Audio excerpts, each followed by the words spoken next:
Awesome, lovely. Now, good to see a nice big audience again, which is something we hope this Super Night format is really going to encourage everyone to come out and attend. So yeah, let's dive into it.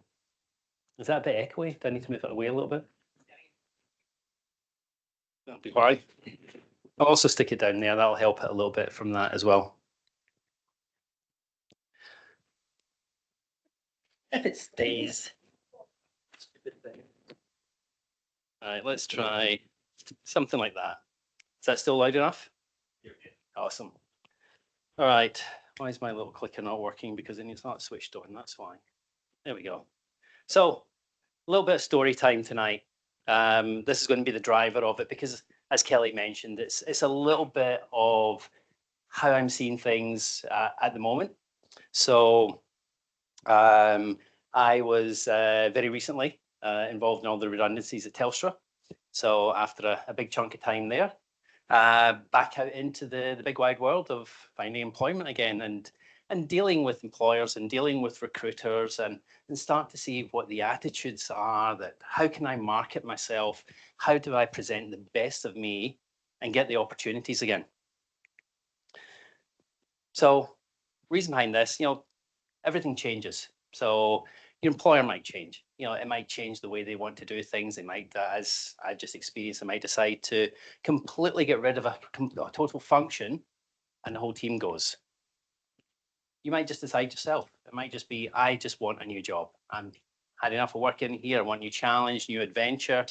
I want to work with new technology. I want to do something slightly different.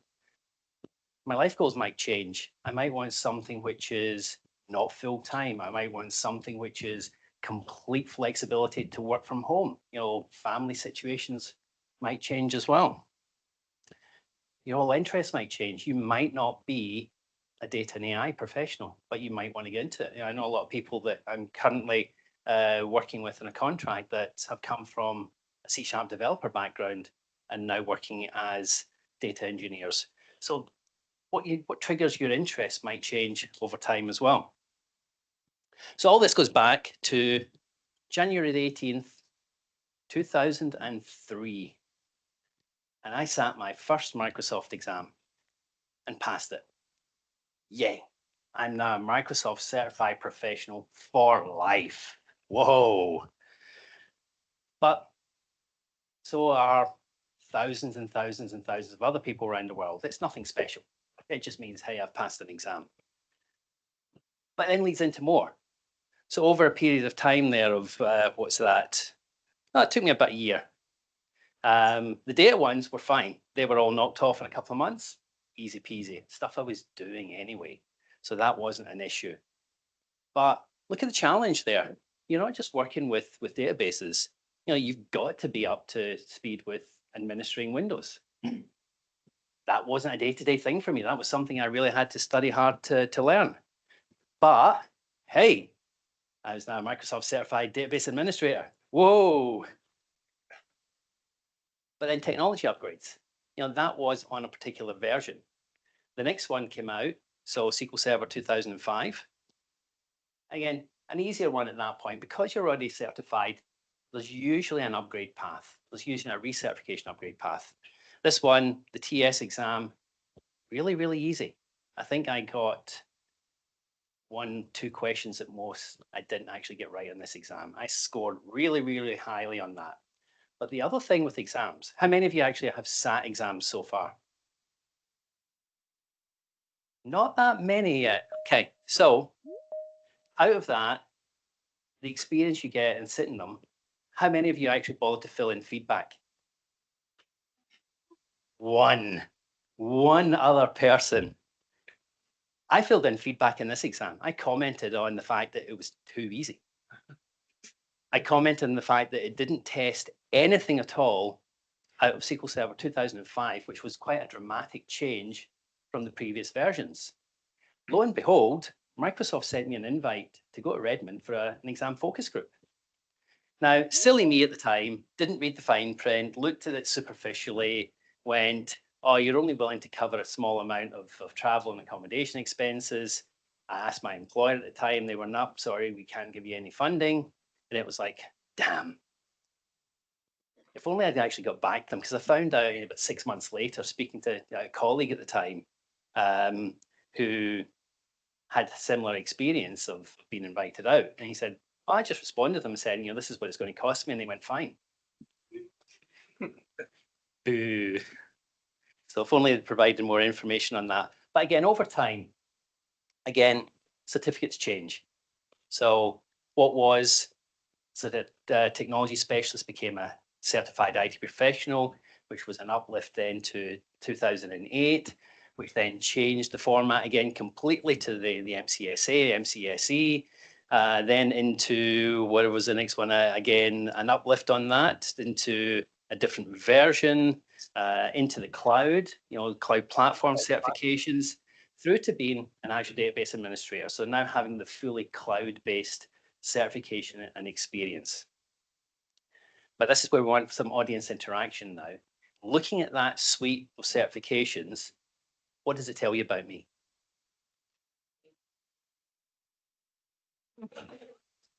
Or should be institutionalized, perhaps.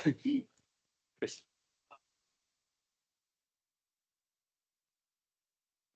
Yeah, certainly on that, absolutely. I love exams. Technology is evolving, but on those specific exams, is there anything that jumps out at you? Or you value the certification process? The other thing you're all missing on that is they're all on the same thing.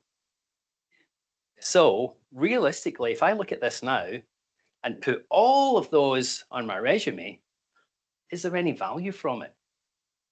Who cares that I was first certified in the SQL Server 2000, whatever it was? It is such old technology now. All of that progress through. Yes, it says, hey, Martin's kept up to date with technology, but it's all on the same thing. Really, is there value with having everything there? Does it only really need perhaps the latest one, just saying, hey, the Azure one, and perhaps one of the older ones of saying, yep, I had on premises as well. I've got both skills. Might be something to narrow it down there and think about that. But overall, if I'm looking at that on my CV, does this pile of certifications all talking about the same thing matter more? Or does the story of my jobs and what I've done and the projects I've done and the projects I've achieved, does that now say more to an employer than that raft of certifications does? In that scenario, yes, it does. One certification just saying, yes, I'm up to date, I'm current, but here's my history, here's the big achievements I've also made, I think is a far bigger selling point. So although it's good to keep going through there and achieving that upgrade and staying current and showing that you're there on the latest and greatest, it's all fine, but doesn't need the big history anymore. And that was one of the first changes I realized I had to make on my resume, was get rid of the raft of old certifications that nobody cares about anymore and just show the recent stuff. But then diversification. The rest of the different ones that I've got, so I'm less of the Microsoft institutionalized now, because I've now got 2 Databricks certifications and an AWS one, as well as data engineer and Fabrics analytics engineer. I've got more strings to my bow now to talk about, more to show off. And this raft of certifications now, with the database one, plus the data engineering one, plus data engineering across different platforms, plus the awareness of other cloud platforms, it tells a much different story now. So rather than looking at my CV and going, this is somebody who knows databases inside out all the way through, it's now, here's somebody who knows data inside out all the way through. And that's a whole different way to market yourself. So looking at that diversification, I think, is a great thing to look at. And other benefit from this, and this is my recent experience. So I started out when the announcement was made about redundancies coming up at work. And I thought, what's the one I really want to spend my last few weeks with where I don't have to actually worry about doing any project work? I had some free time at work while we were doing the wind down the notice period. I thought, Fabric, it's the in thing. I haven't had any great experience on it. Customers are starting to ask about it. How can I position myself to be in a really strong place in the market? Let's have a look at that. Now, I've just been doing, I'm on Reza's course at the moment. He's doing a 3-day course on fabric. The nice thing about it so far for me is that what we've covered in the course is just cementing the stuff that I actually learned on my studies.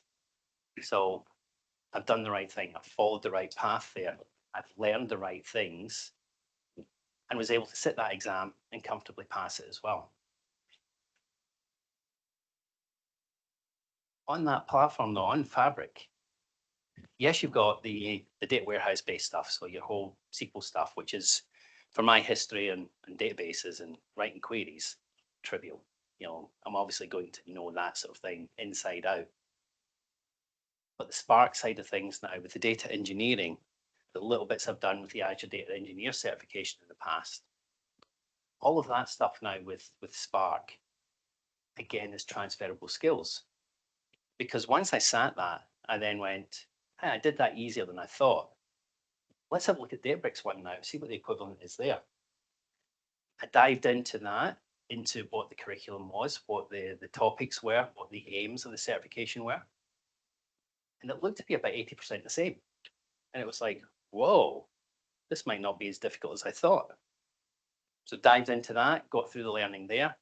And sure enough, when you follow it through on the, on the learning path, yeah, there's a big difference with Unity Catalog, but the rest of it is fundamentally the same. So, hey, there's an easy sidestep. I've gone from one certification on a detailed data engineering platform to 2 in the space of a week. That's all it took me just to get that additional uplift. Got that one out of the way and then went, hey, look at the curriculum for the data analyst one. It's mostly about querying and mostly about querying with SQL. I can do that in my sleep. I think I did that with about 2 days of studying just to make sure I'd covered everything off. And it was like, yep, everything I had expected, because there was overlap again with the data engineer one, the Unity catalog stuff, big thing. Once you've learned that though, that skill transfers across a number of exams there. So really good opportunity there to suddenly go from being very siloed into the database side of things with maybe the data engineer and a bit of basic AWS to now, hey, look at me. I've got Fabric, I've got Databricks, I'm across a number of different platforms here. You want me in your business because I can deliver for all sorts of different projects now. So when you look at diversification, a number of the other ones which might be relevant for you in the data world, there's a whole suite of them there. All of these in some way touch upon the experience of a data and AI person. Whether it is just getting fundamentals out of the way. Yeah, fair enough, they'll give you a grounding, but they're not really going to look that impressive. It's fairly basic to get there. But once you start going along the bottom there and ticking off some of those as well, that really enriches your skills. That really enriches the marketability that you've got for employers of saying, hey, I'm not just into this one little area. I can look at solutions beyond that. I can look at the bigger picture, particularly if you get into something like the whole Azure Solutions Architect, where you've got that broader, deeper knowledge of the platform as a whole. So for me, this is one of the best things about it. Following the curriculum for an exam lets me deep dive into something. It gives me a structured way to learn, and I get that understanding of how the platform works, what I need to do, how I can make use of it, what sort of situations where I'd pick one way over the other. All of that sort of information was really good to do for me. Now, I know that's not for everyone. That's not the way everybody learns. But the great thing, most of these platforms, they all give you 30, 60-day free trial. Get in there, hammer through it, try all the exercises on it, become familiar, play with it, try and break it, see what works, see what doesn't work. Don't just follow exactly the curriculum, try a few little bits yourself, see what other resources there are that you can try. But once you've done it, you've picked up a more solid grounding in those skills as well. So then we get to renewals. So there wasn't many of you that have done certifications. How many of you actually been through the renewal process once you've achieved one? One, two. What did you think of it? Jimmy?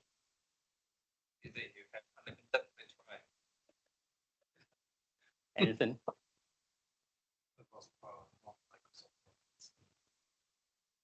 So, yes, I think they are. For Databricks and AWS, you get a fixed period of the exam being valid, the certification being valid. So 2 years for Databricks, 3 years for AWS. But to recertify, you've got to go and sit an exam again. You've got to go and prove your knowledge once again that you've maintained it. Now, yes, they give you some sweeteners on that, AWS with a 50% discount. I haven't checked what Databricks offer in terms of any sweeteners to do that yet, because I've only just got mine, so I haven't been close on the renewals yet.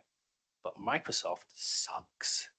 It is a waste of time. Jimmy just went, oh yeah, it's great. It's unlimited retries as long as you want to do them.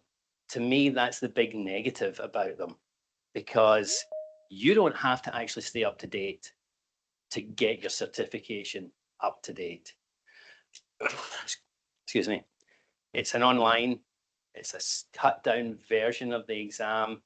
You don't need to be isolated and all the controls around a full-on exam. It's open book. You can look everything up. You can take as long as you like. There's no time constraint.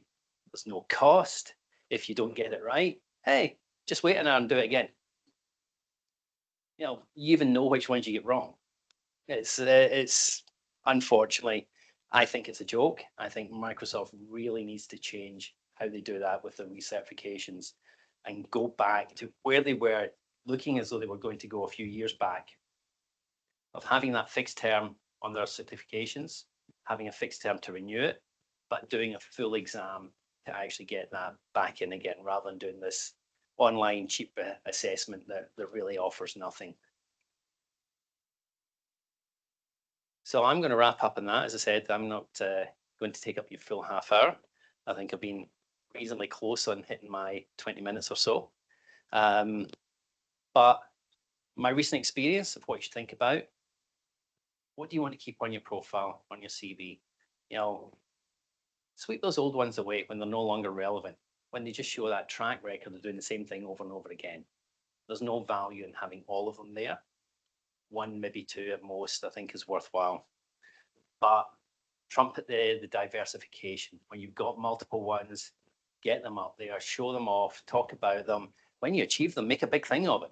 Get it out there on your LinkedIn profile going, yay, I've got another certification, and trumpet that. If you want to learn something new, but in that sort of, I don't know how to get going, how to bother getting started with this, they can be a good carrot and stick. Book an exam in, tell yourself that you are not going to move the date, even though you can. It's there as an absolute emergency if you have to. Your default position is, nope, I'm not going to move that date. That's when I'm going to sit the exam. I have to be ready. And it gives you that incentive to get the studying done and learn something new, and give yourself something extra to talk about and present about and sell yourself for a new job or uplifting your salary or whatever way you want to make use of it. Keep an eye out for the renewal reminders. I missed one on the Azure Data Engineer. So I didn't actually get to do the easy reset on that one. I did actually have to go and sit the exam again. Interestingly, from when I first got it to when I did the renewal on it and sat it again, they've actually completely changed the format of it. It had gone from 2 exams down to 1 exam, and a whole different structure and a whole different set of things that they were actually looking to test on it. So to be fair, for me, that was actually a good experience of going through that and seeing that again. But certainly it's a lot cheaper if you don't miss the renewals, set a calendar reminder, because they're so easy to do. Just get them done and dusted and out of the way. And again, shout out about it and tell everybody in the world that you've done it. Any more questions? Any thoughts that anybody's got about certifications? Anything that they've thought of doing, not quite sure if it's worth it? Anything at all? You do in person or? So I've kind of changed it. So the initial ones, I used to go to the exam centres. I find them a little bit better because in the exam centres, you get the little white pad that you can scribble some notes on. When you're doing them in your own environment, so doing it at home, you've got to go through all the process of turn the camera around, show that there's nothing in view, nothing you can get hold of. You know, I've got nothing on my wrists, nothing up my sleeves, but also you've got nothing to write with. You can type in, you get the notepad equivalent on the machine to do it, you know, on your laptop. But unless you're a quick typer, you know, it takes a lot of time to do it that way. So from that experience, yes, it's something I would prefer normally to go back and do it at the exam centre. Saying that, the Databricks exams were less stringent on the environmental checks. So you didn't have the same proctoring experience that the Microsoft ones have. I didn't have to do as much of the whole environment thing. Theirs was more of a controlled facial recognition. So you had to previously register with some official ID to show this is definitely me. And then it was like, you know, this is definitely me that's sitting the exam. But the browser that they make you sit it on is completely locked in. You can't go anywhere outside of that anyway. So it's not as if you can get access to anything else as well. Which reminds me also, just a little segue on that the Microsoft exams, talking about the renewal ones being open book, on the Microsoft exams now, you do have access to Microsoft Learn. You can use that. However, if you are going to do that, be very focused on your search terms. It's very easy to get bogged down into just, I'm not sure, is it here, is it here, I follow this link, etc. If you are very clear on what you're looking for, and I think that's the intention of it, that if you know what you're looking for and can be very targeted in your search, you know, if you sample, you just want to check what's the syntax of you know, a dataframe.read command in Spark, and you can go directly to that and go, yep, that's the parameter I wanted to check, that matches for what I was looking, then it's good. But if you're going, oh, I'm not really sure about this question, let me see what there is and try and browse through, you'll burn a heap of time.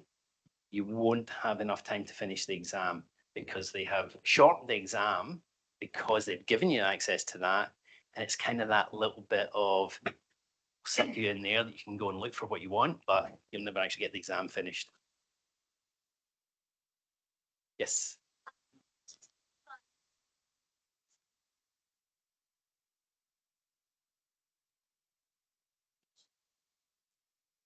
If it's relevant work experience, far better. So that's what I was saying with the experience that I've got, as opposed to that whole suite of every single DBA exam since, you know, the start of the century.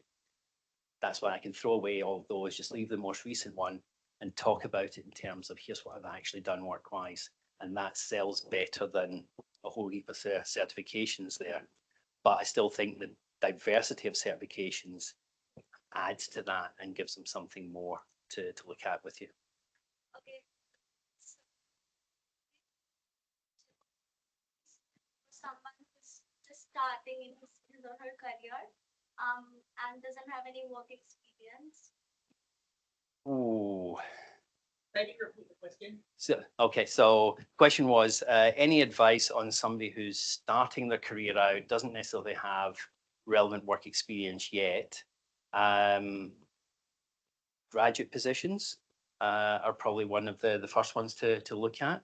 So assuming you've come from some sort of training and education to get your initial certification, that's one approach there. Looking for perhaps somewhere that will do internships to build up some experience. Perhaps even doing something on the side yourself. So here's what I did. I maybe took one of the free data sets that you can get hold of, and I did some analysis on it. I did this and I built this, and here's some of the insights that I was able to obtain from that perhaps somebody else hasn't done. So something along those lines, if you want to boost it up that way and talk about it and summarize it, to leave it there, leave it as a bit of suspense so they want to talk to you more about it and find out, so how did you do that? Tell me more about it. What enticed you to do that? Why did you want to go and find that information? I've got an ex-colleague, and we used to do internal conferences, and he would come up with all sorts of bizarre things around statistics. There was one he talked about predicting house prices. Another one he talked about what's the difference in terms of what causes death. Statistics of that over time. Just pick something with data and go, here's some interesting facts I was able to work out about it. Last question, Martin, for me. Have you found that you get asked to do case studies as part of the recruitment process? So they actually give you a data set. So fun to have certifications, fun to have experience. But we all know if you say, well, I worked on this project, no one actually knows what elements of that project you actually worked on. And so you find that employers are looking more on actual hands-on case study, sort of running their own almost exam in a way, giving you data, and now you're going to come in and present and talk about it. Okay. That's still rare. So question there, when you go for an interview, our employer's looking for you to demonstrate it with an actual case study or build something there in front of them. My previous job, yes, they did do that. So they got me in and went, here's some scenarios, walk through how you do them. And it was set up in a way that, if you didn't manage one bit, you could easily jump ahead to something else. And it wasn't always expected to get everything 100%, but at least know how to get there was the main achievement there. This time around, I'm not seeing it. Most of what I'm seeing now is really just talking about, talk about your experience, talk about the projects you've done, how you did them, what sort of things you did without any actual test. Where I do still see that constantly is with developers, where they still get coding test, but not so much in the data space. So somebody else, yes. Science degree or mathematician degree, and which I don't have. So advanced Microsoft certificate, for example, would employers still value my Microsoft certification? Would employers still choose someone with the science degree, or it depends on them?